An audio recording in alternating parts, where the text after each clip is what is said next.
Fire and EMS Department, and I'm representing the Unified Command team that is operating today. I'm joined today by Deputy Mayor Lindsay Appiah, Metropolitan Police Department Executive Chief, Assistant Chief Jeff Carroll, Clint Osborne, the Homeland Security and Emergency Management Agency Director for the District of Columbia, the Military District Washington, the Metropolitan Washington Airports Authority, and both the fire and police chiefs, the United States Coast Guard, the Maryland State Police, the Virginia Department of Emergency Management, and the Virginia State Police. And I'd like to thank all of them for being here as well. We are here at Reagan National Airport with our Unified Command team, and we will provide an update on where recovery efforts stand. We'll also give more information about the cadence of updates from Unified Command going forward. I'm joined today by Terry Lyric from the Metropolitan Washington Airports Authority and the other members of the Unified Command team. As we continue to learn more about the victims, we are sharing our prayers and condolences with the families of the loved ones and those who were lost in this tragedy. And I want to thank again our response teams for their heroic efforts over the past 30 or so hours, including the team on this site, as well as the teams that are supporting the families. This is heartbreaking work. The National Transportation Safety Board is leading the investigation into what happened, and they will be providing updates later this afternoon. We will not be talking about the investigation in this conference. So Terry Lyric from the Metropolitan Washington Airports Authority will now provide an update on airport operations, and then I will update you on the activities since our last briefing and the activities over the next operational period. Thank you, Chief. Again, my name is Terry Lyric. I'm the Vice President Airport Manager of Reagan National Airport. I just kind of wanted to give an update on where we stand. As we know, the airport is open and operating. We are in a reduced capacity and a reduced arrival rate due to the proximity of the recovery site. We do have 2 of our 3 runways that are closed. So as always, we do want to encourage passengers to reach out to their airlines for any potential flight delays. Typically a full schedule here at National Airport would encompass about 800 flights a day using those 3 runways. We've had several, obviously, cancellations yesterday. Airlines are resuming as much as possible normal operations. I think we have about 100 flights or so canceled today. I do want to just recognize a lot of the airport teams who work behind the scenes, and we are here to support and coordinate with the ongoing recovery efforts, as well as working with NTSB in their investigation. With that, I'll just turn over my remarks to the next speaker. Thank you.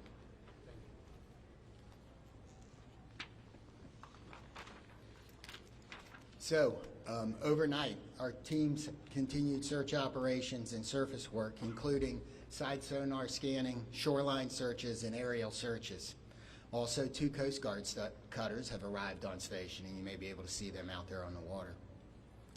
Other efforts off-site included the NTSB, American and PAL Airlines, and district officials meeting with families at the Family Assistance Center and providing the support that they need to get through this horrible event. We've identified we have recovered 41 sets of remains, and 28 of those victims have been positively identified. And as of 6 a.m. this morning, next of kin notifications have been made to 18 families. Going forward with our recovery operations, search teams will continue to work the site. We'll do side sonar scanning, searching the shoreline, and aerial operations. Our dive teams are working in targeted areas, and additional Coast Guard assets will arrive this afternoon. The salvage crews have begun to arrive on the scene, and they're assessing the work that's going to be needed to recover the aircraft from the water. We expect those operations to begin no later than tomorrow afternoon. The teams are also working the shoreline down the river, as we do expect some debris to be dragged by the current. And if members of the public believe they have information or have discovered potential wreckage, we're asking you not to touch it and to call 911, and we will send somebody out to get it. Supporting the response team. This has been a tough response for a lot of our people. We've had over 300 responders operating at one time, and I think we've got about 500 people that have worked through the site. So the Unified Command has activated peer support for its first responders to make sure that everybody has somebody that can help us get through this.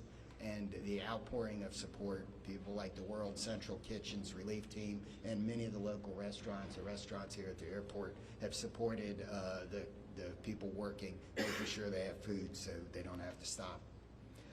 And I want to thank the rest of the community for their outpouring of support and the messages that they have given to the firefighters, police officers, military officials, and everybody else that's working. If you want to help, the Greater Washington Community Foundation has a relief fund. You can donate at the link above. We also, be careful, avoid your fundraising scams, only trust verified sources, and ways you can help is to amplify that message using trusted sources on social media. Exercise patience through the transition as this impacts the region. Things like the delays at the airport, people are going to need your grace.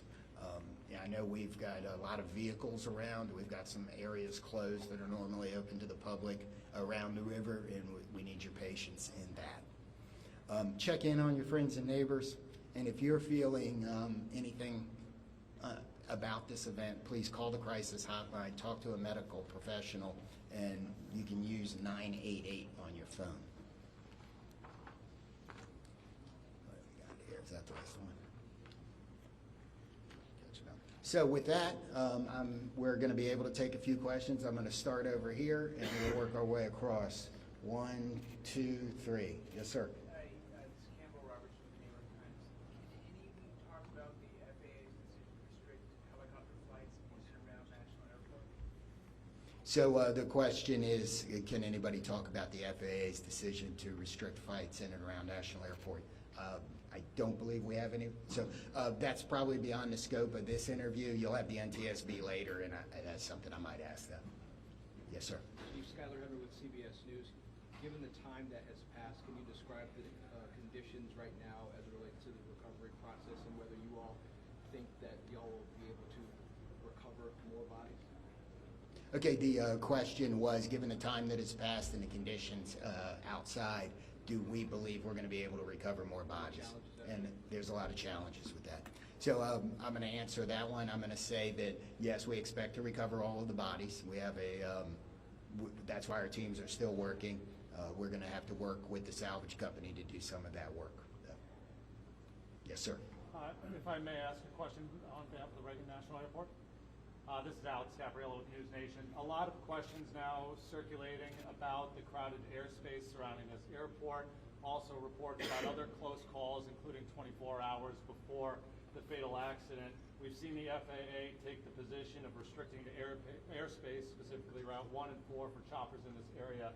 What is the airport's position about potentially toning down some of the air traffic around this airport, and should this have been done sooner, specifically the restrictions on the airspace for choppers on Route 1 and 4?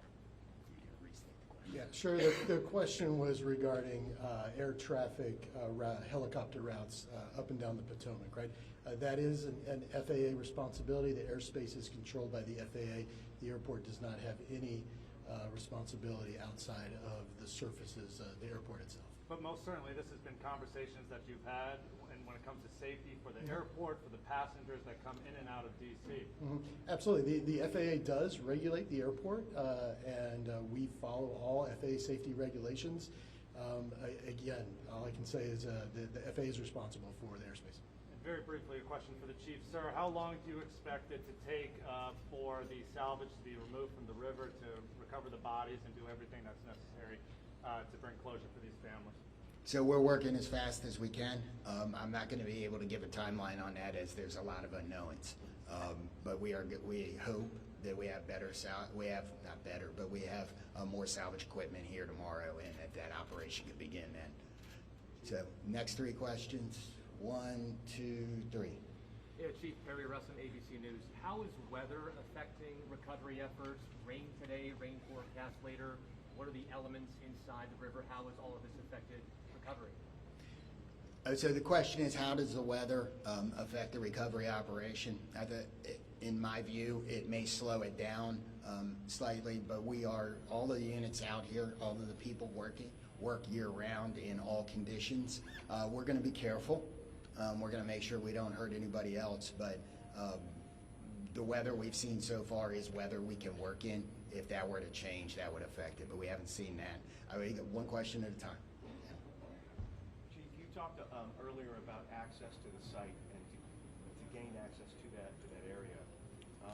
We don't think that ice was a real problem that day, but the John Glenn has been out of service for some time. Do you have an update on when that vessel can be put back in So service? the question is access to the site and the John Glenn is the fireboat for the District of Columbia.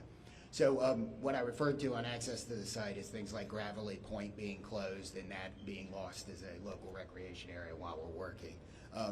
There was some ice on the river. We made good access to the site with everybody else. The John Glenn, as has been reported, is one of the district's fireboats.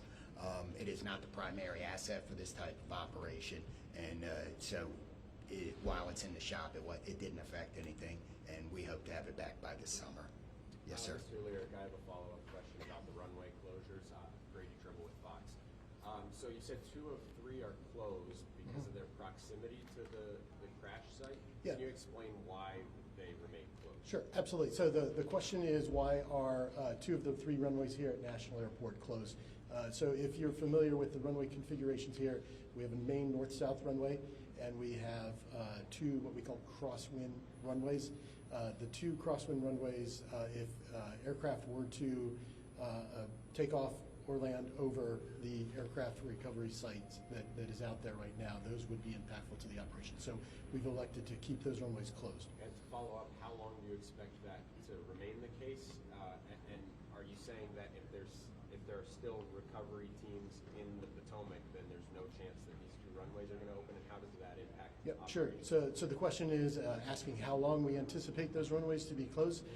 That's a dynamic situation. We've worked with the FAA. I think what we've communicated is we anticipate, our expectation is a week. However, we'll reassess on Monday, and as the recovery efforts go, it's a fluid situation, obviously. Yep. Okay, Paul, here and there. Chief, by talking salvage, can you confirm that you're not going to be able to recover the remaining bodies until you're able to get the fuselage off the floor of the river and onto a barge? And then my follow-up to that is, are you making an effort today to get into the helicopter to recover those 2 bodies? So the question is, do we believe we have to lift the aircraft out of the water in order to finish and find the rest of the remains? And the second part of the question was, are we focused on the helicopter today? And the answer to the first question is yes. I believe for us to recover the rest of the remains that we are going to need to get the fuselage out of the water. The second part of the question is yes, a lot of our operations, not all of them, but a lot of our operations today are focused on the helicopter. Yes, ma'am. Yeah, this question's for Mr. Lyric. I'm about Fox 5 BC. Can you confirm sufficient staffing moving forward in the tower? I don't know if that's in your scope or if that's... It's not. So the question was regarding staffing in the air traffic control tower. That's outside my scope of responsibility. Chief Donnelly, can you talk a little bit about the role in this stadium on your teams, and specifically how many people still remain? I know on day 1 there were upwards of 300 mutual aid. They're still out there?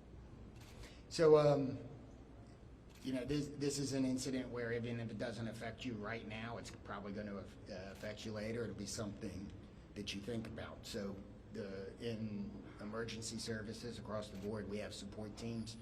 The National Capital Region, all of the departments do. So they've been activated. The International Association of Firefighters regional peer support team has been activated to help support. And the incident management team, as they rotate responders through the scene, are making sure that there are opportunities for them to get the assistance they need. I'm going to ask the Virginia State Police to talk about the peer support he's doing a little bit. I'm First Sergeant Blank with the State Police in Virginia. We are working with our partners. MWA is leading the support for the effort for peer support, but I'm here in support of that effort, and we have several regional partners that are contributing to that, including mental health professionals who are on site from ANOVA and from a nonprofit in the area that are providing support. The Virginia Law Enforcement Assistance Program is also planning to send support, and all of the most of the public safety agencies in the region are providing personnel to assist with that effort. Yes, ma'am. Mary L. Carbone with DC News Now. I know this is an unpleasant question for you, Chief, but we've been hearing reports of people that live along the river, potentially seeing partial remains coming up on shore. They're seeing this. Is that anything you're hearing? Or is that why you're keeping people away from some of these shore? So we're not keeping anybody away from the shoreline for any of those reasons. If we've closed off an area like Gravelly Point here, it's because we have emergency access vehicles coming in and out, and we need the access to the river.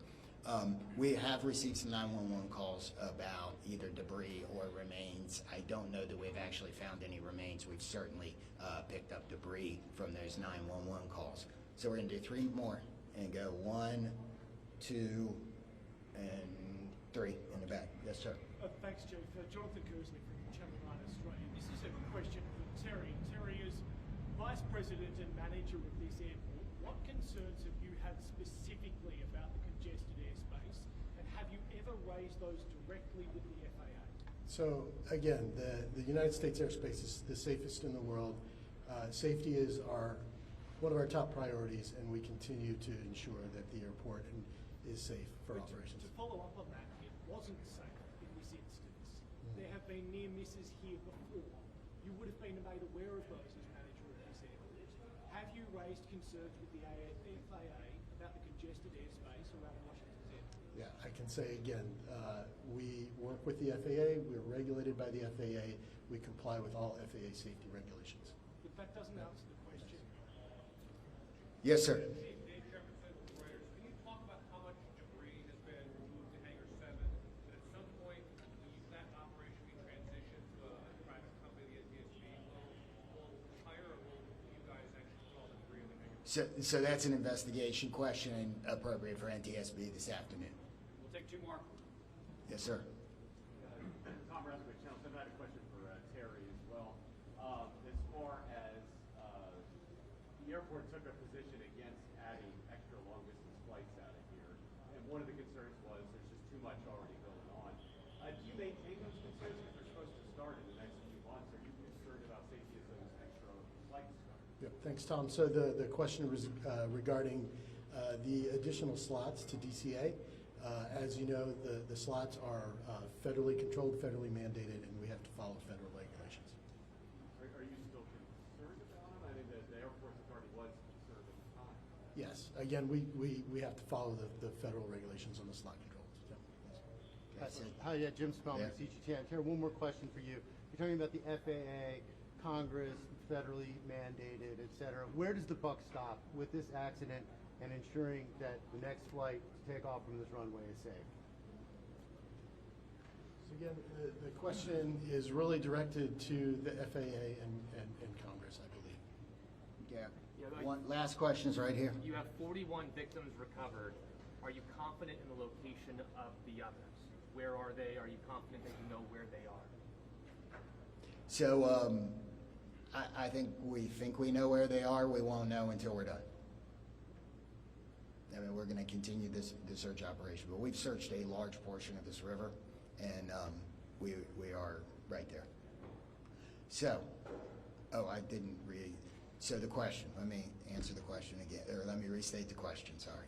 The question was, are we confident we know where the other remains are, and that it couples with the question about removing the aircraft. I believe that when we remove the aircraft, that will help us resolve this number. If it doesn't, we will continue the search. Okay. That's the process. You take the salvage, the fuselage out. You're going to put it on just reiterate that process, what that was like. Removing it, putting it on a barge. Is that right? So some of that isn't decided yet. We'll have to see what the salvage team is doing once they get all of their equipment here. So we may have more on that tomorrow, but so I don't know the exact process today. So thank you all for coming today. We hopefully we answered your questions. We are going to do this again tomorrow. I don't have the time yet, but we will push that out so we can provide the same type of update. Thank you. Thanks, Chief.